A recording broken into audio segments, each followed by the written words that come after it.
What's up guys, this is part 1 about the accusative and how it's used with direct objects. The accusative is used for many things. In this video we're just going to focus on the direct object, which is the main function and the more basic function. Before we really get into it, you have to understand the parts of a sentence. The subject of the sentence is the person or thing that does something. The verb is what the subject does. It shows an action or shows what happens. And the direct object is the receiver of the action. So when a verb happens to something, that something is the direct object. And there isn't always a direct object in every sentence. In English, the word order is usually subject, verb, object, which means when you say something, you say who did something, then you say what they did, and then last, if they did it to somebody, you say who they did it to. In English, if you change the word order, you either change the meaning of the sentence, or the sentence now doesn't mean anything. In Esperanto, the word order isn't so important, it's how the words end, and so the accusative is one of the endings. We're going to look at a couple English examples first to figure out how you can find what the direct object is, and then we'll look at them in Esperanto. I eat bananas. So we have the subject who is doing something, which is I, then what am I doing? I am eating, so that's the verb. And then what am I eating? Bananas. Bananas is the object. So when you want to find what the object is, find the subject and the verb, and then just ask yourself, who are they doing it to? And then that will be the object. They ride bikes. They is the subject. They are the people who are doing something. What are they doing? They're riding. And what are they riding? They're riding bikes. So bikes are the direct objects here. She cleaned the plates. What did she clean? The plates. The plates are the direct object. You don't really need to focus so much on the subject and the verb. The main thing is find the object. So now that we can find what the object is in English, let's look at Esperanto. I have a house. You should be able to figure out pretty quickly that house is the direct object because that is the thing that I have. So after you find the direct object, in Esperanto what you do is you literally just add the letter N to the end, and that's it.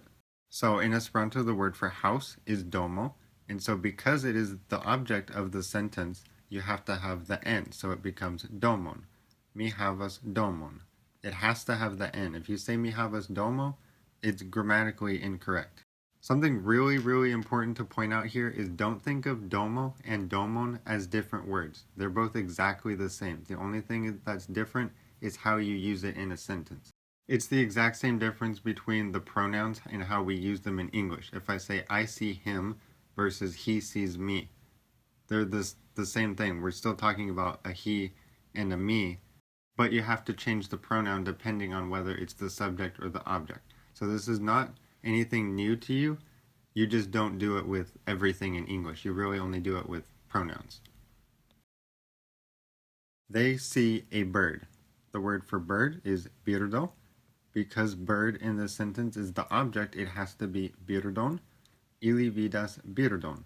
It's pretty straightforward, isn't it? You find the object, you add the N, and then that's it.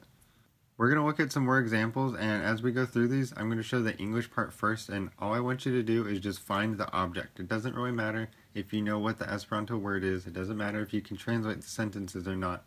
Just find what the object is, and then just make a little mental note in your head that it has to end with the N. The man reads the book. La viro legas la libron. So here libron has the N because that's the thing that the man is reading. She heard a cat. She audis katon. What did she hear? She heard a cat. That's why it's got the N. The boys don't like the food.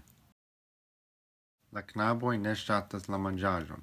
What do the boys not like? The food. Even in negative statements like doesn't or don't, you still have to use the accusative because it answers the question of what don't they like, or what doesn't he see, or what doesn't he have. Do you have a job? Ĉu vi havas laboron? And the accusative is used in questions too.